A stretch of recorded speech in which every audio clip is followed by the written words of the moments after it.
Randy's Random Rants.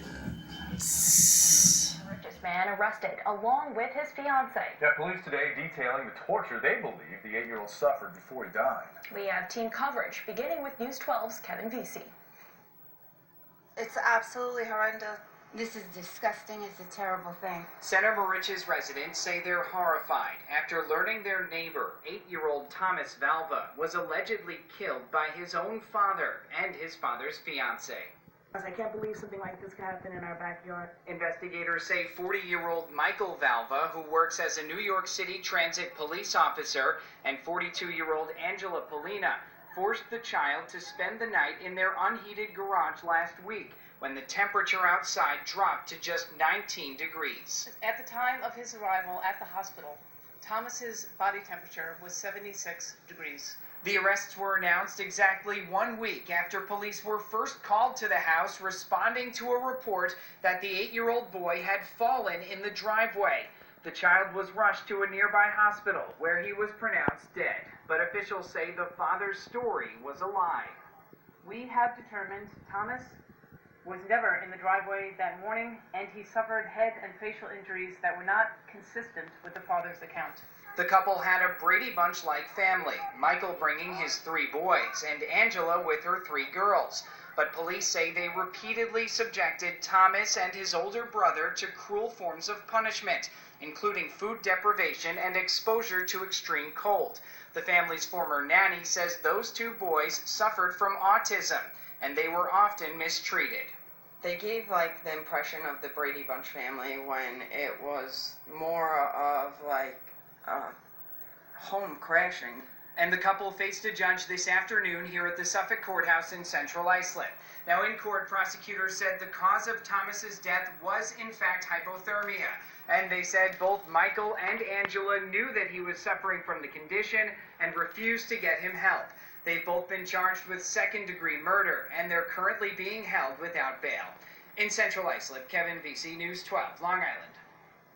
It didn't have to happen. That's what the mother of little Thomas Valva is saying tonight. Now, in an emotional interview with our Jackie Lucas, she says there was a long history of abusive behavior, and the system did nothing to protect her boy. As a parent, you know a lot. Because we shouldn't bury our children, you know. Heartbroken, devastated, and angry, Justina Zupko Valva is 8-year-old Thomas's mother, the boy who police say was killed by his dad Michael and his fiancée. Justina says she has been sounding the alarm about Michael Valva's abusive behavior for years. This is so unfortunate that it has to get to the point that the child is dead for somebody to actually do something in this case. Justina says she has been going through a bitter divorce and child custody battle for her 3 boys. She claims she lost full custody of the children 2 years ago because of false allegations. She says this whole time CPS did nothing to protect her kids. Every time I kept telling the judges, if you're not going to remove the children, they're going to die under his care and custody.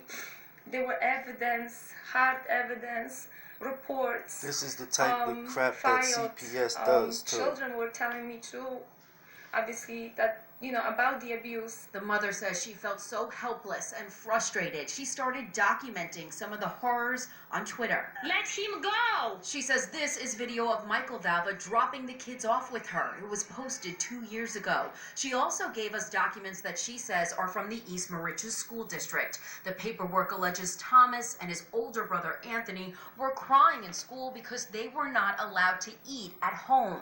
Her paperwork also says Thomas once came to school with a black eye, another time with a bruise and bump on his forehead because the father threw a book bag at his head. There's a report when my oldest son was locked up in the garage in the winter time with no heat. Suffolk police say they're in contact with DSS. I can tell you that we are going to look at every interaction that this child had with the system, and we're going to follow through and make sure that we investigate every avenue. And as Justina mourns the death of Thomas, she says she has now been granted temporary custody of her 10- and 6-year-old boys. They only know that Tommy's in heaven, and we do pray every day for Tommy. You know, they will be kissing his picture. I'm Jackie Lucas, News 12 Long Island. Services Tonight tells News 12 it has had involvement with the Valva Polina family. It says petitions for child neglect were filed in Suffolk County Family Court in 2018. Those court-ordered home supervision for a period of 1 year. Orders of protection were issued for the parents to refrain from harmful behaviors toward those children, and mandated participation in a positive parenting program had been put in place. It also says CPS investigating additional complaints related to the family before that order of protection expired. DSS says it is now reviewing the management of the case to ensure that all protocols were followed. And a tragic end to the search for a missing teenager from Wisconsin. Police say Paige Relier was found dead in Syosset today. As News 12 reported, the 19-year-old disappeared on Sunday. She was last seen leaving her home in a 2009 gray Toyota Corolla. Police say her death was not criminal.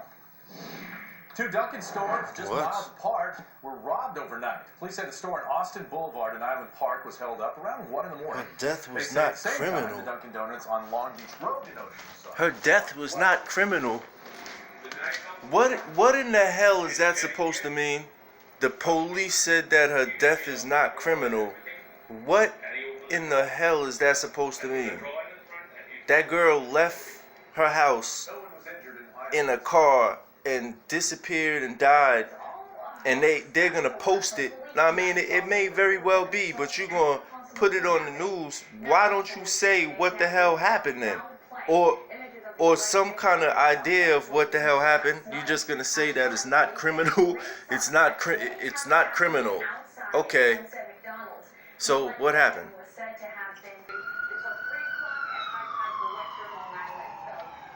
Just like I find it funny. Or not funny, but just like I find it ironic that the name of the street